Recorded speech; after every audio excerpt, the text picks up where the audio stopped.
And now Israel says that one of its cargo ships has been attacked in the Indian Ocean while en route to the UAE. Ship was identified as the Tyndale, a Liberian flag cargo ship which بحر ہند میں اسرائیلی مال بردار جہاز پر نامعلوم ہتھیار سے حملہ ہو گیا، جس کے بعد اسرائیلی حکام شدید خوف اور غم و غصے میں مبتلا ہیں۔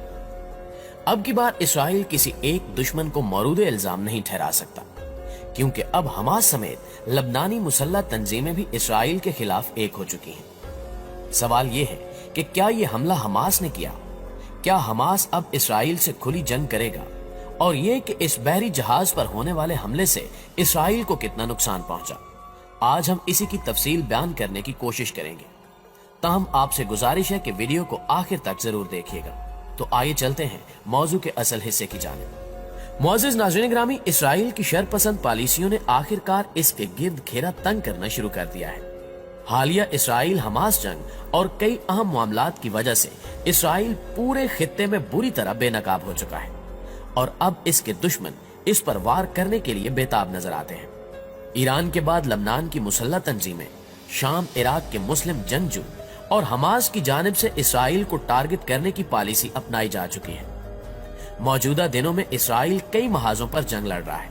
یہی وجہ ہے کہ اب وہ کسی بھی ناخوشگوار واقعے کا الزام ڈائریکٹلی ایران پر نہیں لگا سکتا۔ اسرائیل کی مشکلات میں بے پناہ اضافہ ہو چکا ہے۔ شمالی بحر ہند میں اسرائیل کے ایک جہاز پر حملہ کیا گیا ہے۔ حملے کے نتیجے میں اس بحری جہاز میں آگ بھڑک اٹھی۔ میڈیا رپورٹس میں بتایا گیا کہ متحدہ عرب امارات کی جانب جاتے اسرائیل کے ایک مال بردار جہاز کو بحر ہند میں نشانہ بنایا گیا ہے۔ یہ حملہ کسی پر اسرار ڈیوائس کی مدد سے کیا گیا، جس کے بارے میں اسرائیلی انٹیلیجنس معلومات حاصل کرنے میں ناکام رہی۔ اسرائیلی حکام نے اپنے ٹیلی گرام اکاؤنٹ پر ایک پوسٹ میں کہا کہ اسرائیلی جہاز کو ایک نامعلوم ہتھیار سے نشانہ بنایا گیا ہے، اور یہ کہ اسرائیلی دفاعی اہلکار اس بات کی تفتیش کر رہے ہیں کہ آیا نشانہ بننے والے اسرائیلی جہاز کو ایرانی فوج نے نشانہ بنایا یا پھر یہ کارروائی حماس کی جانب سے کی گئی۔ اسرائیلی اخبار یروشلم پوسٹ کے مطابق متحدہ عرب امارات کی جانب بڑھنے سے پہلے یہ اسرائیلی جہاز جدہ کی بندرگاہ پر لنگر انداز تھا۔ رپورٹ میں کہا گیا کہ کسی گروہ یا ملک نے فی الوقت اس حملے کی ذمہ داری قبول نہیں کی۔ اس حملے کے نتیجے میں کوئی جانی نقصان تو نہیں ہوا، البتہ اسرائیل کی اہم دستاویزات کے علاوہ ایٹمی ریسرچ پیپرز جل کر خاکستر ہو گئے، اور اسے اسرائیل کا بڑا نقصان قرار دیا جا رہا ہے۔ اسرائیلی انٹیلیجنس اور چند وزراء نے انکشاف کیا کہ گزشتہ ماہ اسرائیل نے ایرانی جوہری پلانٹ کو نشانہ بنایا تھا، اور اس حملے میں اسرائیل نے ایران کی ایٹمی تنصیبات سمیت اہم دستاویزات ضائع کر دی تھی، اور ممکن ہے کہ اب ایران کی جانب سے جوابی کارروائی کی گئی ہو۔ جبکہ ایک اور اہم خبر کے مطابق اسرائیلی وزارت دفاع کے ذمہ داران نے اس کارروائی میں تہران کے ملوث ہونے کا اشارہ دیا ہے۔ اسرائیل کے سرکاری نیوز چینل کے مطابق اسرائیلی عسکری ذمہ داران نے بتایا کہ وہ اس بات کی تصدیق کی کوشش کر رہے ہیں کہ آیا بحر ہند میں اسرائیلی کارگو جہاز کو ایرانی فورسز نے نشانہ بنایا یا کسی اور نے۔ تاہم اسرائیلی عسکری حکام نے اشارہ دیا کہ شواہد کی بنیاد پر ایران کو ذمہ دار ٹھہرایا جانا چاہیے۔ اس الزام کے بعد ایران بھی سخت رد عمل دینے کے لیے تیار ہے، اور ایرانی حکام بھی اسرائیل کو آڑے ہاتھوں لیتے ہوئے شدید تنقید کر رہے ہیں، جس پر عالمی ماہرین کا کہنا ہے کہ لفظی تصادم بارودی جنگ میں بھی بدل سکتا ہے، لہٰذا فریقین کو تحمل سے کام لینا چاہیے۔ پیارے دوستو، اہل نظر کہتے ہیں کہ حالیہ چند برسوں کے دوران ایرانی حکومت نے اپنے علاقائی اثر و رسوخ میں اضافہ کیا ہے۔ عراق کے بعد شام کے صدر بشار الاسد کی کھلی حمایت نے بھی تہران اور دمشق کے تعلقات کو مضبوط کر رکھا ہے۔ یمن کے حوثی باغیوں کو بھی مبینہ طور پر ایرانی حمایت حاصل ہے۔ اسی طرح کہا جاتا ہے کہ عراق میں 2 ملائشیا گروپوں کو ایرانی حمایت فراہم کی گئی، جبکہ بغداد حکومت کی دہشت گرد تنظیم اسلامک اسٹیٹ کے خلاف جنگ میں بھی ایران نے عراق کو مدد فراہم کی۔ یہ بھی کہا جاتا ہے کہ ایران کے لبنانی عسکری اور سیاسی تنظیم حزب اللہ کے ساتھ بھی گہرے تعلقات استوار ہیں۔ حزب اللہ لبنان کو سب سے طاقتور اور مضبوط سیاسی جماعت کے طور پر دیکھا جاتا ہے۔ اس سیاسی جماعت نے اپنی صفوں میں عسکری طبیعت یافتہ دستے شامل کر رکھے ہیں۔ ایسا تاثر ہے کہ حزب اللہ کا عسکری ونگ لبنان کی فوج سے زیادہ منظم اور مضبوط ہے۔ اس وقت تہران حکومت سعودی عرب اور متحدہ عرب امارات کے ساتھ تعلقات میں توازن پیدا کرنے کی کوشش کر رہی ہے۔ خلیج کے یہ دونوں عرب ممالک